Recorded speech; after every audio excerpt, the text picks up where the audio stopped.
Over bridge बनाया गया है करोड़ों की लागत से बनाया गया है और यूज नहीं होता है, इससे क्या करना चाहिए?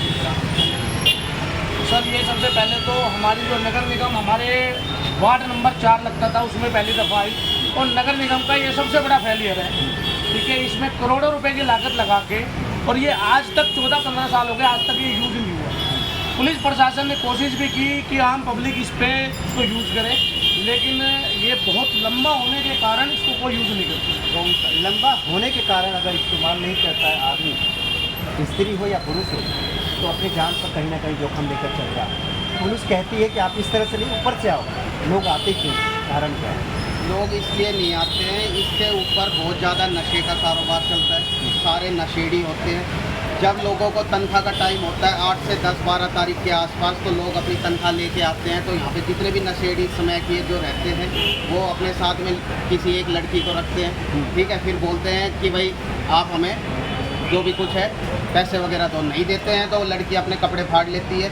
आदमी जान मान के खतरे से बचने के लिए उनको अपना जो भी पूरे महीने की मेहनत की कमाई है वो उनको सौंप देता है। ये ऐसा नशे का अड्डा बन गया है। प्लस ये सारा जर्जर हालत में मैं सारी स्थिति को दिखाऊं इससे पहले बता दूं, जब गुरुग्राम में मानेसर हो या दिल्ली से सटा हुआ कापासेड़ा हो या डूंगराहड़ा हो, पालम बिहार हो या उद्धव बिहार हो, वर्कर जब काम करते हैं, जिस तरह बताया गया है कि 10 तारीख को जब सैलरी मिलती है, ये परसों से चला आ रहा है। छीना झपटी का काम इसी तरह अंधेरे में लोग बैठकर करते हैं। अभी जिस तरह से भाई साहब ने बताया कि लड़कियों का इस्तेमाल भी इस जगह पर करते हैं छीना झपटी के काम पर। बाबू जी आप सूर्य बिहार में रहते हैं, हाँ जी। यहाँ का माहौल जो बताया गया है कि ओवर ब्रिज टिकने के लिए बनाया गया है, यहाँ पर वेश्यागर्दी ज़्यादा होती है। मैं लगभग 15 साल से इस इलाके में रहता हूँ।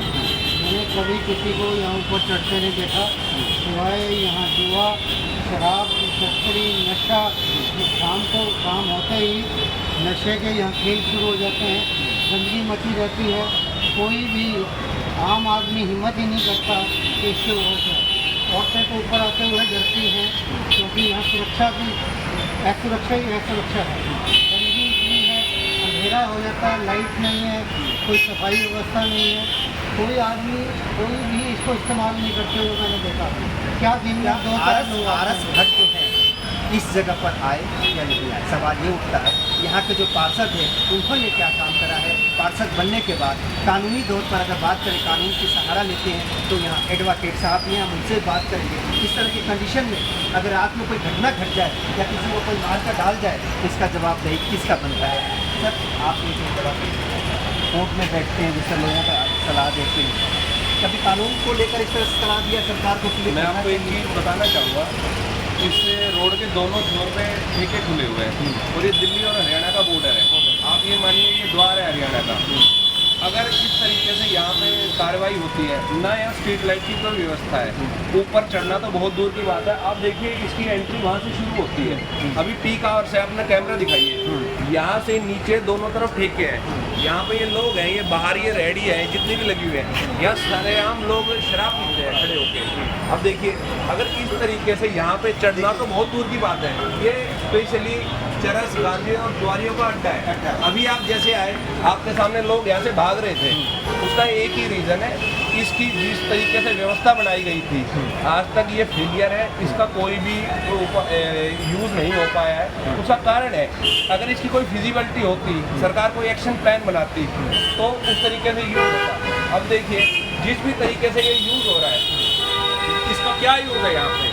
इसमें ट्रैफिक को बिल्कुल ख़राब कर रखा है। ना तो यहाँ पे एंट्री पॉइंट है, ना एग्जिट पॉइंट है। यहाँ पे आप थोड़ी देर रुक जाइए, यहाँ पे चरस गांजा पीने वाले लोग यहाँ पे रात को सोते हैं। सबसे बड़ी दिक्कत यहाँ माताएं बहनें जो भी 7 तारीख से लेके 15 तारीख तक एक्सपोर्ट हाउस जितनी भी कंपनी है उद्योग विहार में, उनकी सैलरी मांगी जाती है, ठीक है। मोस्टली जो लेबर है, सस्ती लेबर है, वो यहाँ पे क्या नाम है, तापासेड़ा गांव में रहती है, डूंडेड़ा गांव में रहती है। 3.5-4 लाख की आबादी है। हम तो अपने पार्षद साहब से एक रिक्वेस्ट करना चाहते हैं, आपको 5 महीने हो गए बने हुए, आप इसकी तरफ देखिए। हम कमिश्नर साहब MCG को भी बोलते हैं, पुलिस कमिश्नर साहब को भी बोलते हैं। 5 महीने हो गए पार्षद महोदय, काम कुछ नहीं हो रहा। आपकी पार्षद अवनी आपका वार्ड है, वार्ड यहाँ से शुरू होता है और लेकर DL 2 तक जाता है। आपके शुभ चिंतक कह रहे हैं कि आप कुछ करिए, कब करेंगे? 5 महीना हो गया, फिलहाल आपकी कार्रवाई से। मैं इसमें एक चीज़ और ऐड करना चाहूँगा, हमारे माननीय मंत्री जी है उद्योग और वन मंत्री राव नरवीर सिंह जी, ठीक है, मैं उनसे भी एक अनुरोध करूंगा कि जिस भी तरीके से हो सके इस पे सरकार संज्ञान ले और तुरंत कार्रवाई करते हुए उसको हटाया जाए। क्यों? क्योंकि यहाँ पर जितना भी ये कारोबार, नशे का कारोबार चल रहा है, आप खुद देखिए, खुद चेक करिए। ये मेरे कहने से, इन भाइयों के कहने से नहीं होगा। ये गेरा साहब खड़े हैं RWA के, यहाँ पे सूर्य विहार में रहते हैं। यहाँ पे इतनी भारी गंदगी है। अगर गुड़गांव का द्वार है, गुरु द्रोण की नगरी है, अगर उस तरीके से, ये ऐतिहासिक गाँव है टुंडेड़ा, अगर इसकी इतनी पूरी जर्जर हालत है, अब ये तो पीछे वालों को देखना पड़ेगा कि ये किस तरीके से बनाया गया है। अगर आप इसकी जांच भी करवाओ, जिस भी तरीके से बना है, इसका भी तो डूडाहेड़ा से, हाँ, विधायक का गांव है, बिल्कुल मुकेश शर्मा जी का गांव है। ये तो विधायक ये सबकी जिम्मेवारी है इसमें, दोनों की जिम्मेदारी ये तीनों की जिम्मेदारी, तीनों की जिम्मेवारी है। तीन ट्रिपल पहिए की इंजन की सरकार चल है। रही है, 3 इंजन की सरकार चल रही है। पार्षद बीजेपी का, विधायक बीजेपी का, मंत्री बीजेपी का। जर्जरी हालत में इस वक्त ओवरब्रिज चल रही है। नशे का कारोबार डूडाहेड़ा खुले में, इसको कैसे देख रहे हैं यहाँ पे साइड?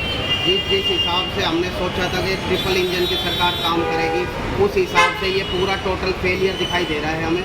ठीक है, कोई सफाई की व्यवस्था नहीं है पूरे गांव में, हर जगह पे कोई भी स्ट्रीट लाइट नहीं है। आप फुटपाथ की हालत देख लो, आप इधर दिखा सकते हो, सारी खराब है, ये जर्जर हो चुका है। अभी पिछले हफ्ते की मैं एक इंसिडेंट बताता हूँ आपको। इसी पुल की ऊपर से जो ये फाइबर लगी हुई है, ये देखो, ये टूट गए और एक गाड़ी के ऊपर गिर गई। गाड़ियों के ऊपर गिर गई, उन गाड़ी वाले का जान मान का नुकसान हुआ। नुकसान हो गया। ये अभी तो स्टार्टिंग है। क्लोज करेंगे। पार्षद महोदय, कुछ नहीं काम हो रहा। मंत्री महोदय, कुछ नहीं काम हो रहा। अगर कोई पत्रकार इसकी आवाज़ उठाता है, एक तरफ केंद्रीय मंत्री और राज्य मंत्री, कहे कैबिनेट मंत्री हरियाणा सरकार, ये कहते हैं कि पत्रकार कहीं ना कहीं बारिश का पानी का बहाना लेकर उल्टी सीधी खबरें दिखा रहे हैं। जो मैं अब दिखाना चाहता हूँ, यहाँ से पूरी दृश्य को देख लें। ये डूडाहेड़ा और कापासेड़ा, गुरु की नगरी, गुरु द्रोणाचार्य को कनेक्ट करता हुआ इसको कहते हैं डूडाहेड़ा। और एक भाई साहब एक बात बताओ, ये कोई शादी समारोह है क्या? इन्होंने जिस तरीके से लाइटें लगा रखी है, इनने कोई परमिशन ले रखी है इसकी, या कोई शादी समारोह है? आप खुद देखो, उस साइड भी इन्होंने इस तरीके से कर रखा है। मैं यही पूछना चाह रहा हूँ, क्या हम इसलिए फेमस है कि हम गाँव में घुसेंगे दिल्ली से और हम शराब बिकवाएंगे? दारू का ठेका है, और ऐसी क्या मजबूरी है कि इस कोने पे भी दारू बिकेगी और इस कोने पे भी दारू? अरे यहाँ पे ये जो लाइटें जल रही हैं बहुत अच्छी लग रही है। इसका बिजली का जो कनेक्शन है कहाँ से कनेक्ट करा हुआ है? क्या बिजली विभाग इसको देख रहा नहीं देख रहा? ये ठेके के पास जो लाइटें जल रही तो बिजली विभाग से बहुत बार कह चुका हूँ, ये जितनी रेहड़ियाँ खड़ी हैं, जितने भी जूस वाले खड़े हैं, ये गंदगी परोस रहे हैं और ये गैर कानूनी कनेक्शन इनके चल रहे हैं। और ये इतने बल्ब लगाने का कोई मतलब ही नहीं है, वो जितने नहीं हैं, ये ठेके यहाँ होने नहीं चाहिए।